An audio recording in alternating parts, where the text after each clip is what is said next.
نور مبارکه سوره چې د قران عظیم شان 30مه سوره ده په مدینه منوره کې را نازله شوې ده. 4 مبارک آیاتونه لري.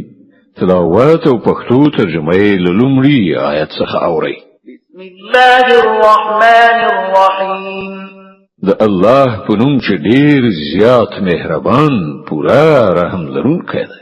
سورة أنزلناها وفرضناها وأنزلنا فيها آيات بينات لعلكم تذكرون. دا یو سورت دی چې موږ دا نازل کړی دی او دا موږ فرض کړی دی او په دې کې موږ روښانه لارښوونې نازلې کړې دي ښایي چې تاسو درس واخلئ. الزانية والزاني فاجلدوا كل واحد منهما 100 جلدة ولا تأخذكم بهما رأفة في دين الله إن كنتم تؤمنون بالله واليوم الآخر ولا تأخذكم بهما رأفة في دين الله إن كنتم تؤمنون بالله واليوم الآخر وليشهد عذابهما طائفة من المؤمنين. زناکار ښځه او زناکار نارینه له دواړو نه هر یو 100 دورې ووهئ او پر دوی باندې د زړه احساس دی د الله د دین په باب په تاسو کې نه راپارېږي که تاسو پر الله تعالی او د آخرت په ورځ باندې ایمان لرئ او هغه ته د سزا ورکولو په وخت کې د مؤمنانو یو ډله موجوده وي. الزاني لا ينكح إلا زانية أو مشركة والزانية لا ينكحها إلا زان أو مشرك وحرم ذلك على المؤمنين. زناکار د نکاح نکوي مگر له زناکار سره یا له مشرک سره او له زناکار سره د نکاح نکوي مگر زناکار یا مشرک او دا حرام کړی شوی ده پر مؤمنانو. والذين يرمون المحصنات ثم لم يأتوا ب4 شهداء فاجلدوهم 80 جلدة ولا تقبلوا لهم شهادة أبدا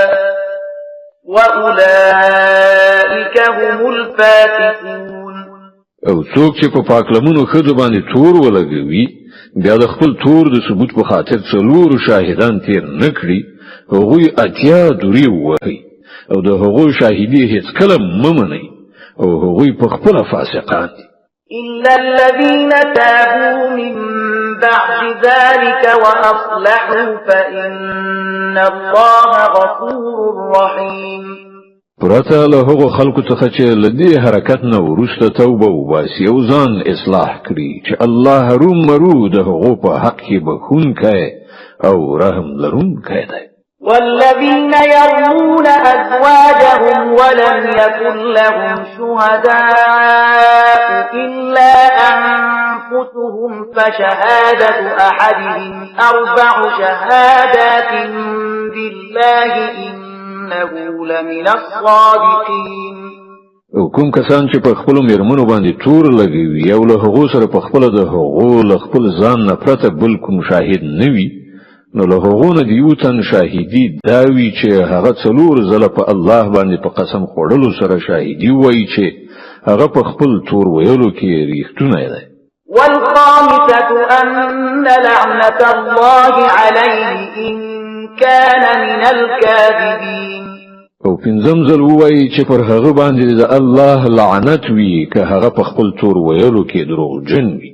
ويدرأ عنها العذاب أن تشهد 4 شهادات بالله إنه لمن الكاذبين.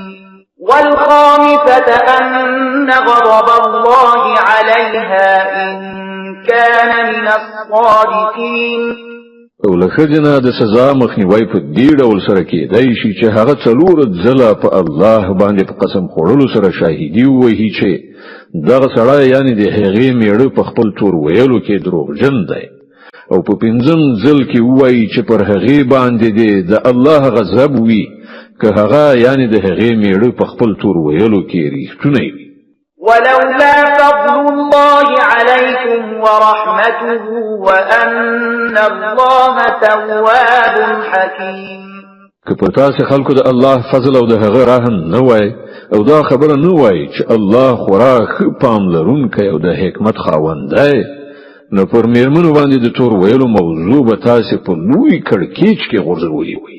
إن الذين جاءوا بالإفك عصبة منكم لا تحسبوه شرا لكم بل هو خير لكم لكل امرئ منهم ما اكتسب من الإثم والذي تولى كبره منهم له عذاب عظيم. کوم کسانو چې دغه بهتان جوړ کړی دی هغوی ستاسو له منځ څخه یوه ډله ده. دغه پیښه د ځان په باب شر مه ګڼئ، بلکې دا هم ستاسو لپاره خیر دی. چا چې په دې کې هر څومره برخه واخیستله هغه هموغومره ګناه راغونډه کړې ده، او چا چې د دې مسؤلیت لویه برخه په غاړه واخیستله د هغه لپاره خو لوی عذاب دی. لولا إذ سمعتموه ظن المؤمنون والمؤمنات بأنفسهم خيرا وقالوا هذا إفك مبين. په کوم وخت کې چې تاسو هغه اوریدلی وو په همغه وخت کې مؤمنانو نارینه او مؤمنو ښځو خود په خپل ولې ښه ګمان نه کړ او وی نه ویل چې دا ښکارا بهتان دی. لولا جاءوا عليه بأربعة شهداء فإذ لم يأتوا بالشهداء فأولئك عند الله هم الكاذبون. هغوی د خپل تور د اثبات لپاره څلور شاهدان ولې رانه وستل، اوس چې هغوی شاهدان نه راولي د الله په نزد هم هغوی دروغجن دي. ولولا فضل الله عليكم ورحمته في الدنيا والآخرة لمسكم فيما أفضتم فيه عذاب عظيم. که پر تاسو باندې په دنیا او آخرت کې د الله فضل او رحم او مهرباني نه وای نو په کوم خبرو کې چې تاسو غورځېدلی وي د هغو په مجازات کې به لوی عذاب درته رسېدلی.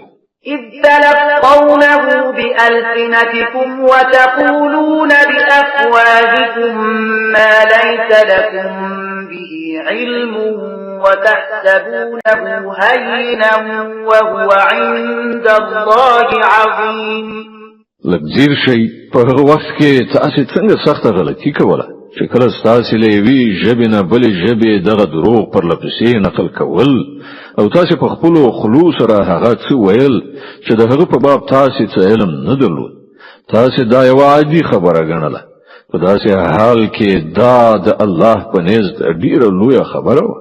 ولولا إذ سمعتموه قلتم ما يكون لنا أن نتكلم بهذا سبحانك هذا بهتان عظيم.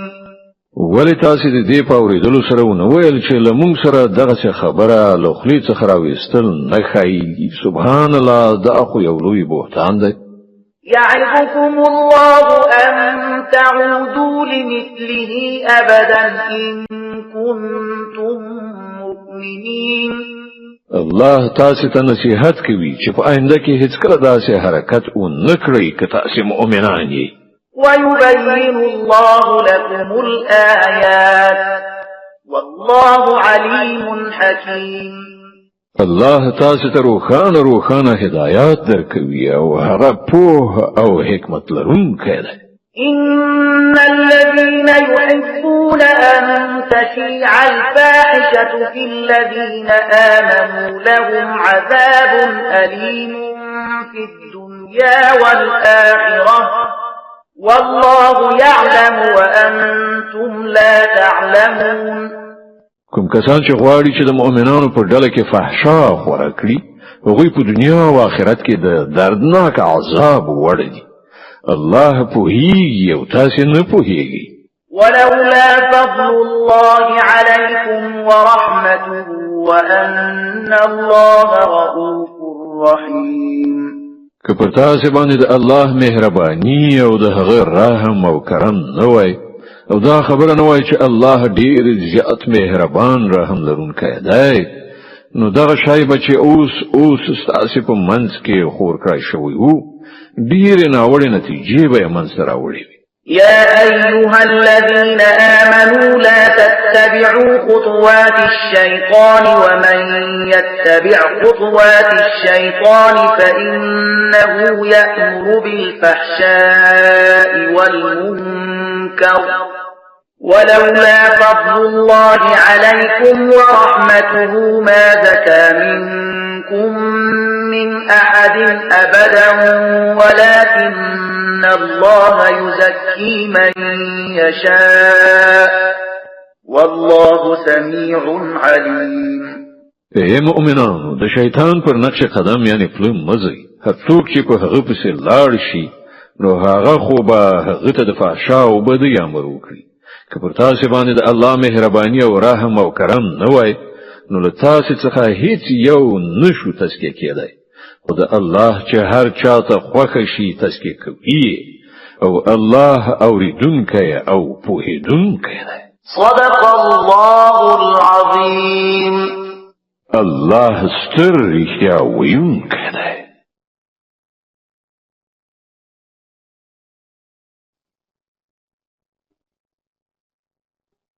د النور مبارکه سوره چې د قرآن عظیم الشان 30مه سوره ده په مدینه منورې کې را نازله شوې ده 4 مبارک آیاتونه لري تلاوت او پښتو ترجمه یې له 22 آیت څخه اوري.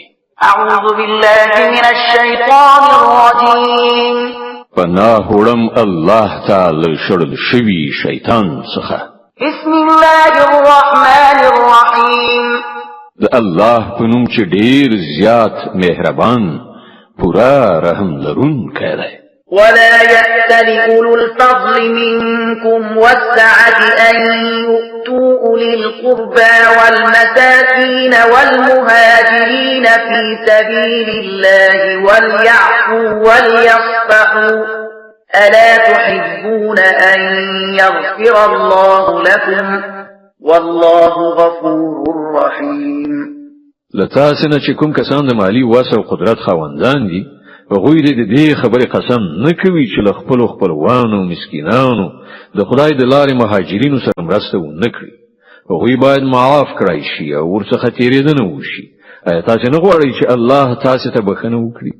او د الله صفت دا دی چې هغه بخښونکی مهربان دی. إن الذين يرمون المحصنات الغافلات المؤمنات لعنوا في الدنيا والآخرة ولهم عذاب عظيم. کوم کسان چې پر پاکلمنو نه خبره مؤمنو خدو باندې تورونه ټپي پر هغو باندې په دنیا او آخرت کې لعنت وکړای شو او د هغو لپاره لوی عذاب دی. يوم تشهد عليهم ألسنتهم وأيديهم وأرجلهم بما كانوا يعملون. هغوی د هغه ورځ نه هیروي چې کله د هغو خپل ژبې او د هغو خپل لاسونه پکې به د هغو په کړو شاهدي ووایي. يومئذ يوفيهم الله دينهم الحق ويعلمون أن الله هو الحق المبين. فهغه ورځ به الله تعالی هغه بدله هغو ته بشپړه ورکړي چې هغوی مستحق دي او ورته څرګنده بشي چې یوازې الله حق دی د رښتیا ښوونکی. الخبيثات للخبيثين والخبيثون للخبيثات والطيبات للطيبين والطيبون للطيبات أولئك مبرؤون مما يقولون لهم مغفرة ورزق كريم. ناپاکی ښځې د ناپاکو نارینهو لپاره دي او ناپاکه نارینه د ناپاکو ښځو لپاره. پاکې ښځې د پاکو نارینهو لپاره دي او پاک نارینه د پاکو ښځو لپاره. د دوی لمن له هغو خبرو څخه پاکه ده چې جوړونکي یې غوټه کوي. د دوی لپاره بخښنه ده او ښه روزي. يا أيها الذين آمنوا لا تدخلوا بيوت بيوتا غير بيوتكم حتى تستأنسوا وتسلموا على أهلها ذلكم خير لكم لعلكم تذكرون. اے مؤمنانو لخپل کورونو څخه پرته نور کورونو ته تر هغه پورې مننه وځي تر څو چې رضایت ترلاسه نکړي او پر کورنۍ باندې سلام وانه چوي. دا کړن لار ستاسو لپاره ډیره ښه ده. هیله ده چې تاسو به دې ته پاملرنه وکړئ. فإن لم تجدوا فيها أحدا فلا تدخلوها حتى يؤذن لكم وإن قيل لكم ارجعوا فارجعوا هو أزكى لكم والله بما تعملون عليم. نو که هلته مو څوک نه میندل نو مننه وځئ تر څو چې تاسو ته اجازه ونشي او که تاسو ته وویل شي چې بیرته وګرځئ نو بیرته لاړ شئ. دا ستاسو لپاره ډیره پاکه کړنداره ده او تاسو چې څه کوئ الله ورباندې ښه پوهیږي. ليس عليكم جناح أن تدخلوا بيوتا غير مسكونة فيها متاع لكم والله يعلم ما تبدون وما تكتمون. البته ستاسو لپاره په دې کې څه باک نشته چې داسې کورونو ته ننوځئ چې د چا د هستوګنې ځای نه وي او په هغه کې ستاسو د ګټې یا کار څه شی وي. تاسو چې څه ښکاره کوئ او څه چې پټوئ په ټولو باندې الله خبر دی. قل للمؤمنين يغضوا من أبصارهم ويحفظوا فروجهم ذلك أزكى لهم إن الله خبير بما يصنعون. ای پیغمبره مؤمنانو نارینه‌وو ته ووایه چې خپل نظر تر کنټرول لاندې وساتي او د خپلو شرمځایونو ساتنه وکړي. دا د هغو لپاره ډیره پاکه کړنداره ده. هغوی چې څه کوي الله پرې خبرېږي. وقل للمؤمنات يغضضن من أبصارهن ويحفظن فروجهن ولا يبدين زينتهن إلا ما ظهر منها وليضربن بخمرهن على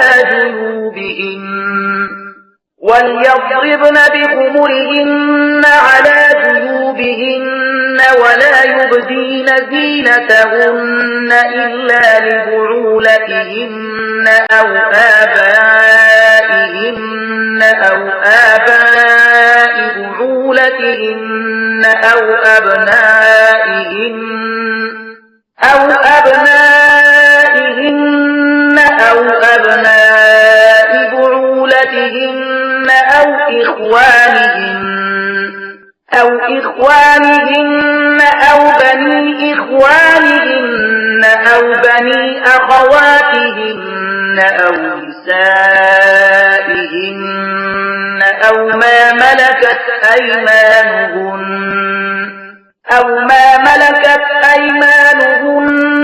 أو التابعين غير أولي الإربة من الرجال أو الطفل الذين لم يظهروا على عورات النساء ولا يضربن بأرجلهن ليعلم ما يخفين من زينتهن وتوبوا إلى الله جميعا أيها المؤمنون لعلكم تفلحون.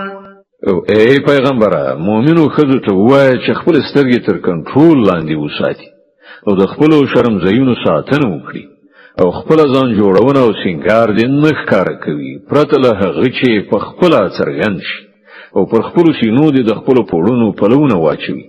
هغوی د خپل ځان جوړونه سینګار نه ښکاره کوي مګر د دې خلکو په وړاندې میړونه پلرونه د میړه پلرونه خپل زامن د میړونو زامن یعنی بونجیان ورونه وریرونه خوریونه د خپل تبع ښځې یعنی مسلمانې خپل مملوک خپل هغه لاسلاندې نارینه چې څه بل شان غرض نه لري او هغه ماشومان چې لا تر اوسه پورې د ښځو له پټو خبرو سره آشنا شوي نه وي یعنی په هغو کې جنسي غریزې نه وي راژوندۍ شوي. هغوی د پر ځمکه باندې په زوره پښو وهلو سره په داسې شان تګ نه کوي چې د هغو د پټ کړي سینګار خلکو ته معلومات وشي. ای مؤمنانو تاسو ټول په ګډه سره الله ته توبه وباسئ هیله ده چې برای در په برخه شي. وأنكحوا الأيام منكم والصالحين من عبادكم وإمائكم إن يكونوا فقراء يغنهم الله من فضله والله واسع عليم. لتاسې نه چې کوم کسان مجرد وي او ستاسې له وینځو او غلامانو څخه چې څوک نیکان وي د هغو نکاح وکړئ. که هغوی بېوزلي وي نو الله به په خپل مهربانۍ سره هغوی شتمن کړي. الله ښه پراختیا راوستونکی او د علم څښتن دی. وليستعفف الذين لا يجدون نكاحا حتى يغنيهم الله من فضله والذين يبتغون الكتاب مما ملكت أيمانكم فكاتبوهم إن علمتم فيهم خيرا وآتوهم مما لله الذي آتاكم ولا تكرهوا فتياتكم على البغاء إن أردنا تحصنا لتبتغوا عرض الحياة الدنيا ومن يكرههن فإن الله من بعد إكراههن غفور رحيم. او څوک چې د نکاح موقع ونه مومي هغوی باید پاکلمني غوره کړي تر دې پورې چې الله په خپل پیرزوینې سره هغوی شتمن کړي.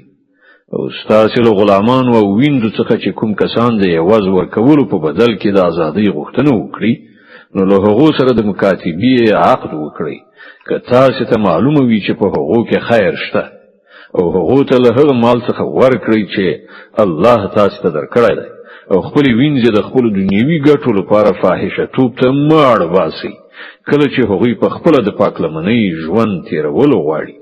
او څوک چې هغوی اړ باسي نو له دې اړ ویستنې څخه وروسته الله د هغو لپاره بخښونکی مهربان دی. ولقد أنزلنا إليكم آيات مبينات ومثلا من الذين خلوا من قبلكم وموعظة للمتقين.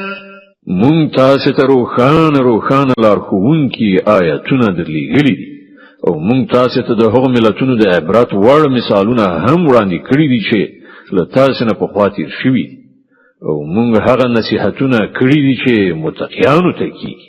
الله نور السماوات والأرض مثل نوره كمشكاة فيها مصباح المصباح في زجاجة الزجاجة كأنها كوكب دري يوقد من شجرة مباركة الزجاجة كأنها كوكب دري يوقد من شجرة مباركة زيتونة لا شرقية ولا غربية يكاد زيتها يضيء ولو لم تمسسه نار نور على نور يهدي الله لنوره من يشاء ويضرب الله الأمثال للناس والله بكل شيء عليم. الله د اسمانونو او ځمکې نور دی. په کائناتو کې د هغه د نور مثال داسې دی چې لکه په یو تاقشه کې دیوه بله شوې وي. دیوه په یوه ښیښه کې وي. ښیښه داسې وي لکه د مرغلرې غوندې ځلانده ستوری او هغه دیوه د زیتون د یوې داسې بختورې ونې له تیلو څخه بله شوې وي چې نه ختیځه وي نه لویدیځه چې د هغې تیل خود په خپله بلیږي که اور ورته ونه رسیږي هم په دغه ډول د رڼا د پاسه رڼا یعنی د زیاتېدو ټول عوامل راغونډ شوي وي. د الله چې هر چا ته خوښه شي د خپل نور په لوري ورته لارښوونه کوي. هغه په مثالونو سره خلک په خبره پوهوي. هغه له هر شي نه ښه خبر دی. في بيوت أذن الله أن ترفع ويذكر فيها اسمه يسبح له فيها بالغدو والآصال رجال لا تلهيهم تجارة ولا بيع عن ذكر الله وإقام الصلاة وإيتاء الزكاة يخافون يوما تتقلب فيه القلوب والأبصار. د هغه درنا خواته لارمندونکي په هغو کورونو کې موندل کیږي چې الله د هغو د لوړولو او په هغو کې د خپل نوم د یادولو حکم کړی دی. په هغو کې سهار او ماښام داسې خلک د هغه پاکي بیانوي چې سوداګري او راکړه ورکړه هغوی د الله له یاد نه د لمانځلو ادا کولو او د زکات له ورکولو څخه نه غافل کوي. هغوی له هغې ورځې څخه ویریږي چې په هغې کې به د زړونو د اورېدلو او د سترګو د رډو ختلو وار راشي. ليجزيهم الله أحسن ما عملوا ويزيدهم من فضله والله يرزق من يشاء بغير حساب. وهغه دا هر څه د دې لپاره کوي تر څو چې الله د هغو د ډیرو غوره عملونو مکافات ورکړي او لا زیاتې په خپلې لورینې سره سرلوړي کړي. الله به حساب ورکړه کوي هغه چاته چې خوښ شي. والذين كفروا أعمالهم كسراب بقيعة يحسبه الظمآن ماء حتى إذا جاءه لم يجده شيئا ووجد الله عنده فوفاه حسابه والله سريع الحساب. د دې پر خلاف کوم کسان چې کافر شول د هغو د عملونو مثال داسې دی لکه چې په وچه دښته کې سراب ځلیدونکي شګې چې تږي پرې د اوبو ګمان کړی وو خو کله چې ورغی نو هیڅ یې ونه میندل بلکې هلته الله موجود وموند چې هغه ته د هغه پوره بشپړ حساب ورکړ او الله ژر حساب اخیستونکی دی. أو كظلمات في بحر لجي يغشاه موج من فوقه سحاب ظلمات بعضها فوق بعض إذا أخرج يده لم يكد يراها ومن لم يجعل الله له نورا فما له من نور. یا خود هغه مثال داسې دی لکه په یو ژور سمندر کې تیاره چې د پاسه یو څپه خوره شوې ده د هغې د پاسه یو بله څپه او د هغې د پاسه وریځ په تیاره باندې تیاره مسلطه ده. که انسان خپل لاس وباسي نو هغه هم نشي لیدلی. چاته چې الله رڼا ونه بخي د هغه لپاره بیا هیڅ رڼا نشته. ألم تر أن الله يسبح له من في السماوات والأرض والطير صافات كل قد علم صلاته وتسبيحه والله عليم بما يفعلون. آیتن نویني چې په پاکۍ سره الله ستایي ټول هغه مخلوقات چې په اسمانونو او ځمکه کې دي او هغه الوتونکي چې په وزرونو غوړولو سره الوزي هر یو د خپل منځ او سنا ستاینې کړنلاره پیژني او دوی ټول چې څه کوي الله ورڅخه خبرېږي. د النور مبارکه سوره چې د قرآن عظیم شان 30مه سوره ده په مدینه منوره کې را نازله شوې ده. 4 مبارک آیاتونه لري. تلاوت او پښتو ترجمه یې له 40 آیت څخه اوري. ولله ملك السماوات والأرض وإلى الله المصير. د اسمانونو او ځمکې پاچاهي یوازې د الله لپاره ده او د همغه لوري ته د ټولو ورګرځېدل دي. ألم تر أن الله يزجي سحابا ثم يؤلف بينه ثم يجعله ركاما فترى الودق يخرج من خلاله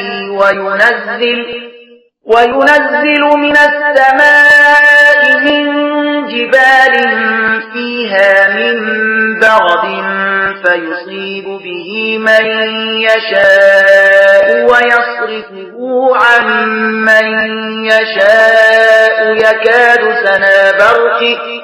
يكاد سنا برقه يذهب بالأبصار آیت نویني چې الله وريز ورو ورو خوځوي بیا د هغې ټوټې سره یو ځای کوي بیا د هغې پر راغونډولو سره یوه درنده وريز تشکیلوي بیا ته ویني چې د هغې له پوښ نه د باران څاڅکي راڅڅېږي او هغه له اسمانه د هغو غرونو په برکت چې په هغه کې هسک ولاړ دي ګلۍ وروي نو چاته چې خوښه شي په هغې سره زیان اړوي او چاته چې خوښه شي له هغې نه یې ژغوري د هغې د برق برېښنا سترګې برېښوي يقلب الله الليل والنهار إن في ذلك لعبرة لأولي الأبصار همغه شپې ورځې اړوي راړوي په دې کې د سترګور یعنی د بصیرت خاوندانو لپاره یو درس دی والله خلق كل دابة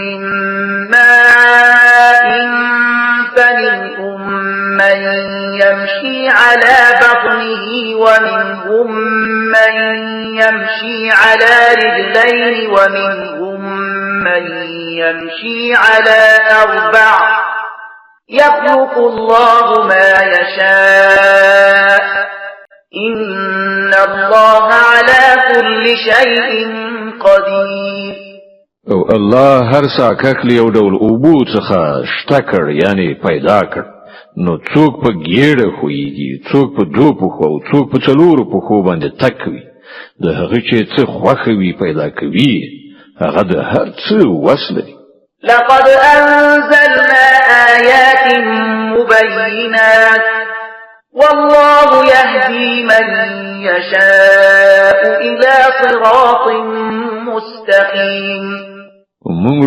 روخانه حقیقت ښوونکي آیتونه نازل کړي دي وړاندې د سمې سیخې لارې لوري ته لارښوونه چې د الله چاته خوښه شي کوي ويقولون آمنا بالله وبالرسول وأطعنا ثم يتولى فريق منهم من بعد ذلك وما أولئك بالمؤمنين دوی وایي چې موږ پر الله او پیغمبر باندې ایمان راوړی دی او موږ اطاعت منلی دی خو له دین او وروسته له دوی څخه یوه ډله له اطاعت نه مخ اړوي دغه خلک هیڅکله مؤمنان نه دي وإذا دعوا إلى الله ورسوله ليحكم بينهم إذا فريق منهم معرضون کله چې د الله او د پیغمبر لوري ته بلل کیږي تر څو چې پیغمبر د دوی خپل منځي دعوا فیصله کړي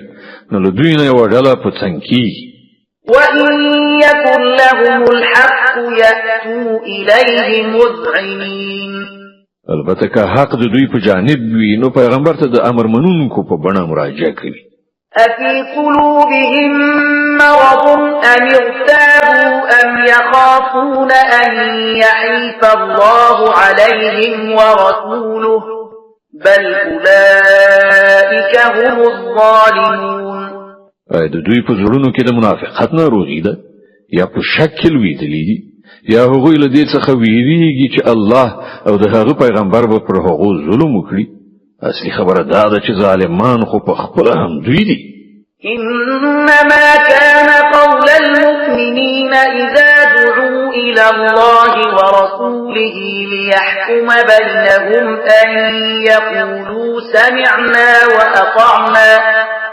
وأولئك هم المفلحون د مؤمنانو کار خود دا دی چې کله د خدای او پیغمبر لوري ته وبلل شي تر څو چې پیغمبر د هغو شخړه فیصله کړي نو هغوی وایي چې موږ واورېدله او مو منله همدغه راز خلک د بري او نجات موندونکي دي ومن يطع الله ورسوله ويخشى الله ويتقه فأولئك هم الفائزون او هماغه کسان بریالي دي چې د الله او د هغه د پیغمبر امر ومني او له الله نه وویریږي او د هغه له نافرمانۍ څخه ډډه وکړي وأقسموا بالله جهد أيمانهم لئن أمرتهم ليخرجن قل لا تقسموا طاعة معروفة إن الله خبير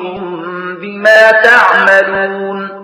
داغه منافقان خلق د الله په نوم په کلکو قسمونو کولو سره وایي چې کته دوی ته د جهاد امر وکړي دوی به د هغه لپاره ووځي.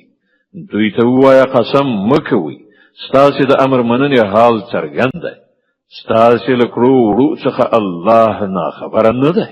قل أطيعوا الله وأطيعوا الرسول فإن تولوا فإنما عليه ما حمل وعليكم ما حملتم وإن تطيعوه تهتدوا وما على الرسول إلا البلاغ المبين. وعد الله د امر منونکي او د پیغمبر د فرمان تابع اوسئ. او که تاسو مخ واړوي نو خو پوهیږي چې پیغمبر ته چې کومه فریضه ورلغاړي شوې ده د هغې مسؤل هغه دی او پر تاسو چې د کومې فریضې پیټه یې خودل شوی دی د هغې مسؤل تاسو یې. که د هغې اطاعت وکړئ نو په خپله به سمه لار ومومئ. که نه نو د پیغمبر مسؤلیت خو له دې پورته نور څه نه دی چې په څرګنده روښانه توګه حکم ورسوي یعنی ابلاغ یې کړي. وعد الله الذين آمنوا منكم وعملوا الصالحات ليستخلفنهم في الأرض كما استخلف الذين من قبلهم وليمكنن لهم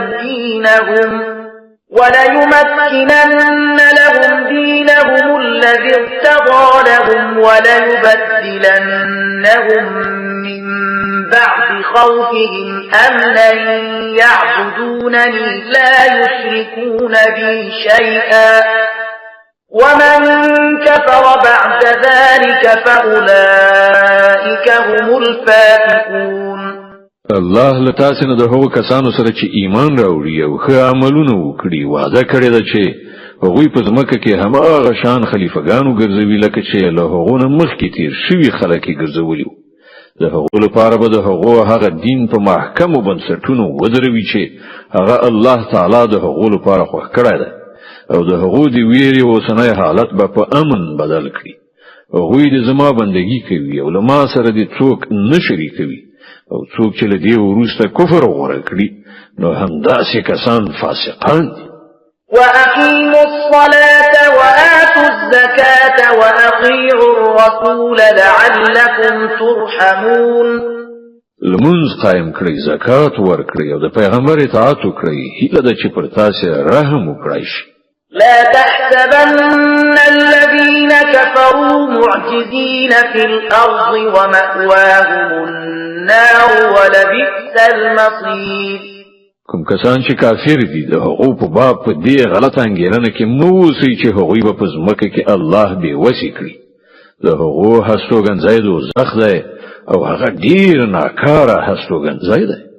يا أيها الذين آمنوا ليستأذنكم الذين ملكت أيمانكم والذين لم يبلغوا الحلم منكم 3 مرات من قبل صلاة الفجر وحين تضعون ثيابكم من الظهيرة ومن بعد صلاة العشاء 3 عورات لكم ليس عليكم ولا عليهم جناح بعدهن طوافون عليكم بعضكم على بعض كذلك يبين الله لكم الآيات والله عليم حكيم.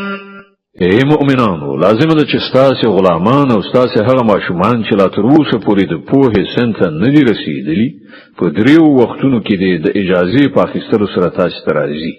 د سهار لمانځنه مخکې او غرمه چې کله تاسو جامې باسي او د ماسخوتن لمانځنه وروسته دا 3 وختونه ستاسو لپاره د ستر وختونه دي. له دغه پرته که هغوی به اجازه راشي نو نه پر تاسو څه ګناه شته نه پر هغو. ستاسو یو بل ته بیا راتګ وي. په دې ډول الله ستاسو لپاره د خپل ویناو څرګندونه کوي او هغه د پوهې او حکمت څښتن دی. وإذا بلغ الأطفال منكم الحلم فليستأذنوا كما استأذن الذين من قبلهم كذلك يبين الله لكم آياته والله عليم حكيم. او کله چې ستاسو ماشومان د پوهې سن ته ورسیږي نو باید هماغسې د اجازې په اخیستلو راشي لکه څنګه چې د هغو مشران اجازه اخلي. په دغه راز الله خپل آیاتونه تاسو ته روښانوي او هغه د پوهې او حکمت څښتن دی. والقواعد من النساء اللاتي لا يرجون نكاحا فليس عليهن جناح أن يضعن ثيابهن غير متبرجات بزينة وأن يستعففن خير لهن والله سميع عليم. او په کومه ښځه باندې چې ځواني تیره ناستې وي یعنې د لوړ عمر خاوندانې د نکاح لمنې نه وي که هغوی خپل پړونه کېږدي نو پر هغو څه وبال نشته په دې شرط چې د ډول او سینګار څرګندونکي نه وي. سره له دې که هغوی هم پتمني غوره کړي نو د هغو په حق کې ښه ده. الله هر څه اوري او په هر څه پوهیږي. ليس على الأعمى حرج ولا على الأعرج حرج ولا على المريض حرج ولا على أنفسكم أن تأكلوا من بيوتكم أو بيوت آبائكم أو بيوت أمهاتكم أو بيوت إخوانكم أو بيوت أخواتكم أو بيوت أعمامكم أو بيوت عماتكم أو بيوت أخوالكم أو بيوت خالاتكم أو ما ملكتم مفاتحه أو صديقكم. ليس عليكم جناح أن تأكلوا جميعا أو أشتاتا فإذا دخلتم بيوتا فسلموا على أنفسكم تحية من عند الله مباركة طيبة كذلك يبين الله لكم الآيات لعلكم تعقلون. هیڅ باک نشته که کوم ړوند یا ګوډ یا ناروغ د چا له کور نه خواړه وخوري او نه پر تاسې په دې کې څه باک شته چې له خپلو کورونو څخه خوراک وکړئ یا د خپل پلار نیکه له کورونو څخه یا د خپلې مور او نیا له کورونو څخه یا د خپلو ورونو له کورونو څخه یا د خپلو خویندو له کورونو څخه یا د خپلو ترونو له کورونو یا د خپلو ترایندو له کورونو یا د خپلو ماماګانو له کورونو یا د خپلو توړیو له کورونو څخه یا له هغو کورونو څخه چې د هغو کلیګانې ستاسې په لاس کې وي یا د خپلو دوستانو له کورونو څخه. د دې هم څه باک نشته چې تاسې په ګډه سره یو ځای خواړه وخورئ یا بیل بیل. البته کله چې کورونو ته ننوځئ نو خپلو کسانو ته سلام اچوئ. د خیر دعا د الله له لوري ټاکل شوې ډیره برکتناکه او پاکه سوتره. په دغه ډول الله تعالی تاسو ته آیاتونه بیانوي هیله ده چې تاسو له پوهې او ادراک نه کار واخلئ. إنما المؤمنون الذين آمنوا بالله ورسوله وإذا كانوا معه على أمر جامع لم يذهبوا حتى يستأذنوه إن الذين يستأذنونك أولئك الذين يؤمنون بالله ورسوله فإذا استأذنوك لبعض شأنهم فأذن لمن شئت منهم واستغفر لهم الله إن الله غفور رحيم. ریښتونی مؤمنان هم غدي چې الله او د هغه پیغمبر د زړه کومي ومني او کله چې د کومي ټولنیزي چارې په وخت کې له پیغمبر سره وینو له هغه څخه اجازه اخیستلو پرته دي نزي. کوم کسان چې لتانه اجازه غواړي هغه د الله او د پیغمبر منونکي دي. نو کله چې هغه د خپل کوم کار د لپاره اجازه غواړي نو چاته چې د خوښه شي اجازه ورکړه او دغه خلکو په حق کې له الله نه د بخښنې غوښتنه وکړه. الله په باوري توګه بخښونکی خورا مهربان دی.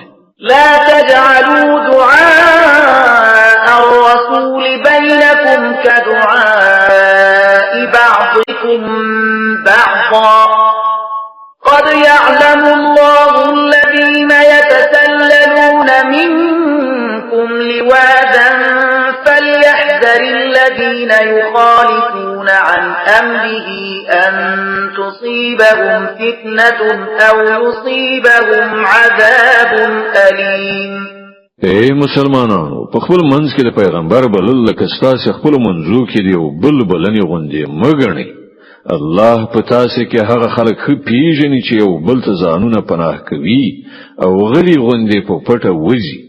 د پیغمبر له حکم څخه سرغړونکي باید ویریږي چې په کومه فتنه کې اخته نشي یا دردناک عذاب پرې رانشي.